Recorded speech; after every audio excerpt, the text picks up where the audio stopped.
بسم اللہ الرحمن الرحیم۔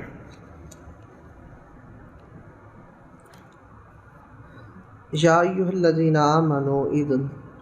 تطیعوا الذین کفروا یردوکم، اے ایمان والو ان تطیعوا الذین کفروا، اگر تم کافروں کی بات مانو گے، یردوکم علی اعقابکم، تو وہ تمہیں الٹے قدم پھیر دیں گے، یعنی جنگ سے آپ کو بھگا دیں گے، آپ جنگ سے پھر جاؤ گے۔ فتنقلبوا خاسرین، بس اگر تم پھر گئے تو تم خسارے والے ہو جاؤ گے۔ یہ خطاب ہے جنگ احد میں مسلمانوں سے کہ جب کفار نے حملہ کر دیا اور یہ بات پھیل گئی کہ معاذ اللہ نبی کریم صلی اللہ علیہ وسلم کو شہید کر دی گئی، حالانکہ حضرت مصعب بن عمیر شہید ہوئے تھے، تو نبی کریم صلی اللہ علیہ وسلم کی طرف شہادت منسوب کی، اور منافقوں نے، کافروں نے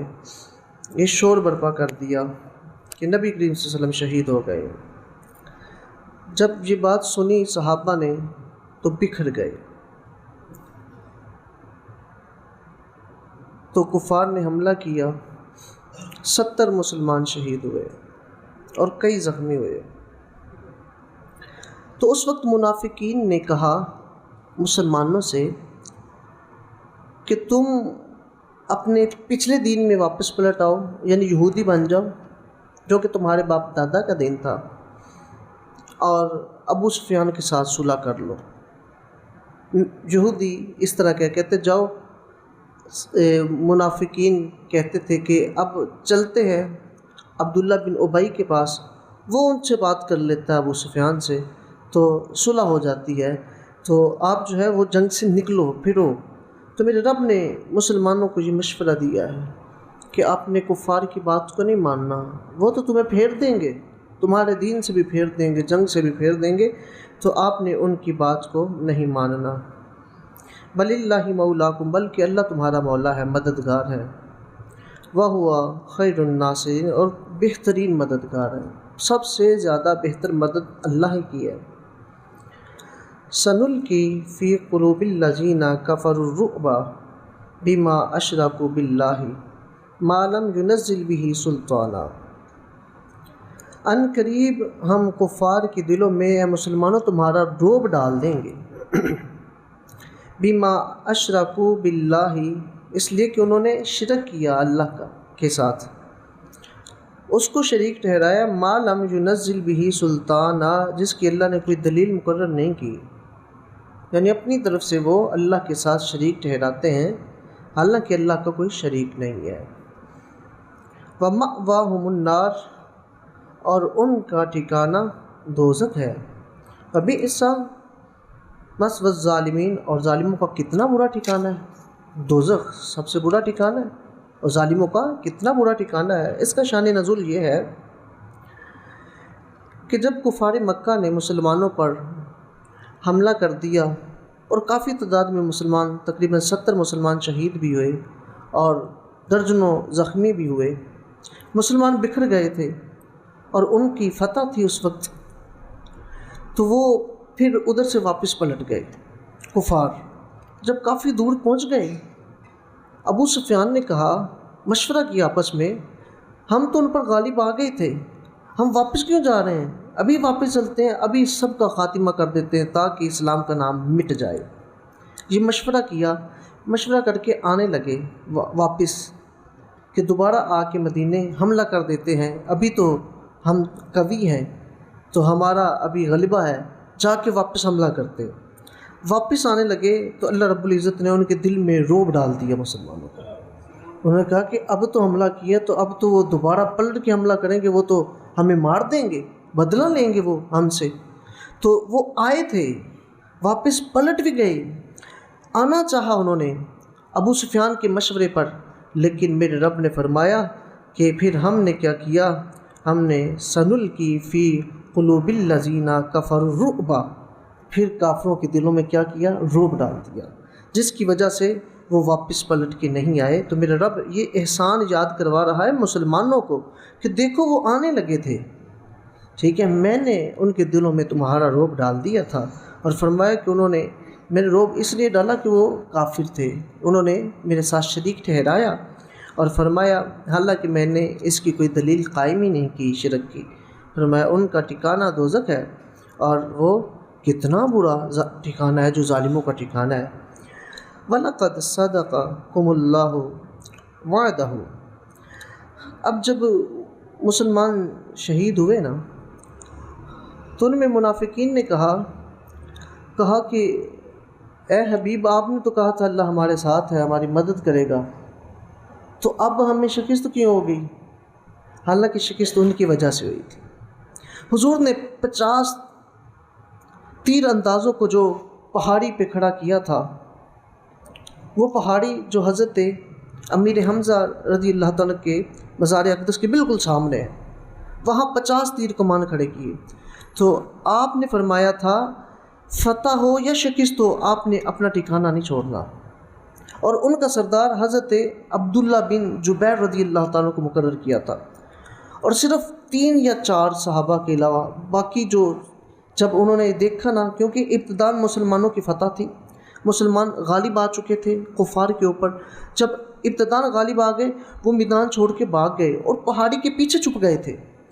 تو جب وہ ادھر بھاگے ہیں تو مسلمان چونکہ مال غنیمت حاصل کر رہے تھے، اب سارے مسلمان مال غنیمت حاصل کر رہے ہیں کیونکہ وہ اپنا ساز و سامان چھوڑ کے بھاگ گئے جب مسلمانوں نے حملہ کیا۔ وہ جو اوپر 3 کمان تھے نا، بس انہوں نے جب ادھر سے حملہ کیا نا، تو وہ وہاں سے جب بھاگے، وہ کارگل والا سسٹم لگا لیں آپ، تو وہ جب ادھر سے بھاگے تو مسلمانوں نے کیا کیا، وہاں سے مال غنیمت جو ہے وہ لیا۔ تو جو اوپر تھے نا پہاڑی کے اوپر، انہوں نے کہا کہ مال غنیمت سارا یہ لے جائیں گے، ہم تو پیچھے رہ جائیں گے۔ انہوں نے بھی ادھر سے دوڑ لگائی، صرف حضرت عبداللہ بن جبیر اور 3-4 صحابہ اور ساتھ رہ گئے تھے۔ تو جب حضرت خالد بن ولید رضی اللہ تعالیٰ اس وقت ابھی انہوں نے اسلام قبول نہیں کیا تھا، وہ کفار کی طرف سے لڑ رہے تھے، تو بڑے انٹیلیجنٹ تھے، جنگجو تھے۔ انہوں نے دیکھا کہ یہ پہاڑی خالی ہو گئی ہے، جو رہ گئے تھے انہوں نے ان پہ حملہ کیا اور وہ پہاڑی پہ قبضہ کر لیا، وہ اونچی تھی، جب اس پہ قبضہ کر لیا، اب وہ نیچے جو مسلمان تھے ان پہ حملہ کیا، تیر برسائے، منجنیقیں برسائی۔ جب ایسا انہوں نے حملہ کیا، اب مسلمان چونکہ وہ نیچے تھے ادھر سے بھاگے، تو اب بکھر گئے مسلمان، تو ان کی وہ فتح تھی۔ 70 صحابہ شہید ہوئے تھے اس وقت، اور کئی زخمی ہوئے تھے، ایون کہ مصطفیٰ کریم صلی اللہ علیہ وسلم کے بھی زخم آئے۔ پھر اللہ رب العزت نے اپنے حبیب صلی اللہ علیہ وسلم کی حفاظت کیسے کی؟ اللہ رب العزت نے پہاڑ کو حکم دے دیا کہ پہاڑ جگہ دے دے، وہ ابھی بھی جگہ موجود ہے احد میں، تو پہاڑ نے جگہ دے دی، وہ سیدھی جگہ، ادھر چلنا تھوڑا سا مشکل ہے، ایک پیچھے سے سہارا دے نا تو پھر چڑھا جاتا ہے۔ الحمدللہ میں نے وہ جگہ دیکھی اور وہاں خوشبو آتی ہے، حالانکہ وہااں بکری کی مینگنیاں پڑی ہوئی ہیں، لیکن پھر بھی خوشبو آتی ہے۔ ایک دفعہ مصطفیٰ کریم صلی اللہ علیہ وسلم کا جسد اقدس لگا ہے، وہاں خوشبو آتی ہے، وہی خوشبو آپ کو غار ثور آئے گی، وہی غار حرا آئے گی، کیونکہ وہ ابھی جگہ تبدیل نہیں کی، باقی تو بڑی چینجنگ آ گئی ہے۔ تو یہ 3 مقامات ایسے ہیں جہاں مصطفیٰ کریم صلی اللہ علیہ وسلم کا بدن لگا، اور وہی پتھر وہاں موجود ہے، وہی جگہ ہے، وہاں آج بھی تینوں جگہ سے سیم خوشبو آپ کو آئے گی۔ یہ مصطفیٰ کریم صلی اللہ علیہ وسلم کے جس میں اطہر کی خوشبو ہے، جس سے صحابہ پہچانا کرتے تھے کہ نبی کریم صلی اللہ علیہ وسلم کس راستے سے گئے، خوشبو سونگتے تھے، خوشبو سونگ سونگ کے نبی کریم صلی اللہ علیہ وسلم تک پہنچ جاتے تھے۔ تو آپ صلی اللہ علیہ وسلم کو پہاڑ نے جگہ دے دی، اور وہاں آپ صلی اللہ علیہ وسلم وہاں بیٹھ گئے۔ تو پھر اس کے بعد جب کافر چلے گئے ادھر سے، تو پھر آپ صلی اللہ علیہ وآلہ وسلم نے ان کو بتایا کہ کہا تھا کہ نہیں روکنا، آپ نے یہاں سے نہیں اترنا اس پہاڑی سے، لیکن پھر بھی وہاں سے صحابہ اترے۔ اصل میں وہی شکست کی وجہ بنی کہ مصطفیٰ کریم صلی اللہ علیہ وسلم نے منع کیا تھا نہیں کرنا، وہ کر دیا، اس لیے تو اللہ رب العزت کی نصرت تھی، تو اللہ نے کافروں کے دلوں میں مسلمانوں کو رعب ڈال دیا، نہیں تو وہ غلبہ کر چکے تھے۔ ان کا مال نہیں لوٹ کے لے کے گئے، مال غنیمت کے طور پر ان کا مال لوٹ کے نہیں لے کے گئے، بس انہوں نے دیکھا کہ اب حملہ کر دیے، بس بھاگنے کی۔ تو جو بھاگے وہ تھے، مسلمان بھاگے نہیں تھے، بھاگے وہ تھے، لیکن حقیقتاً ان کی شکست ہوئی تھی۔ لیکن ظاہراً دیکھا جائے تو ظاہراً جو تفاسیر میں آیا ہے، جو تاریخ میں آیا ہے، مسلمانوں کا نقصان جو ہے وہ جانی نقصان زیادہ ہوا تھا بنسبت بدر کے۔ بدر میں ان کا جانی نقصان، جتنے بدر میں ان کے مارے گئے تھے اتنے مسلمانوں کے احد میں شہید ہوئے تھے۔ تو جب منافقین نے یہ اعتراض کیا تو خالق کائنات نے فرمایا کہ ہم نے تو ان کے دلوں میں تمہارا رعب ڈال دیا تھا، وَلَقَدْ صَدَقَكُمُ اللَّهُ، بے شک اللہ تعالیٰ تو تم سے سچ کہتا ہے، اور وہ سچ ہے اور اس کا وعدہ سچا ہے، وعدہ اس کا وعدہ، اِذْ تَحُسُّونَهُمْ